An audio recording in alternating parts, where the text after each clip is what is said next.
একদল লোকের ফ্যাশন হয়েছে ভারতের বিরুদ্ধে কথা বলা। তখন কিন্তু মিয়া সাহেবদের পালায় যাইয়া দিল্লিতে বসে মিসেস গান্ধীর খানা খেতে হয়েছিল। তখন লজ্জা করে নাই খাইতে, এখন গালি করা হয়। আমি বাঙালিরা আর কিছু হতে পারে, বাঙালিরা নেমো খারাপ নয়।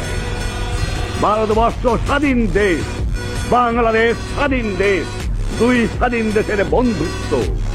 বলে ভারতের সৈন্য আছে বাংলার বুকে, তোমার কলিজার মধ্যে ভারতের সৈন্য আছে দেখায় দাও। বাংলার বুকে কোনো সৈন্য বিদেশি নাই। মিথ্যা কথা বলাটা সীমা থাকা দরকার। বাংলার জনগণের সৈন্যের প্রয়োজন নাই। আমার সৈন্য কারা? আমার সৈন্য বাংলাদেশের 7.5 কোটি মানুষ।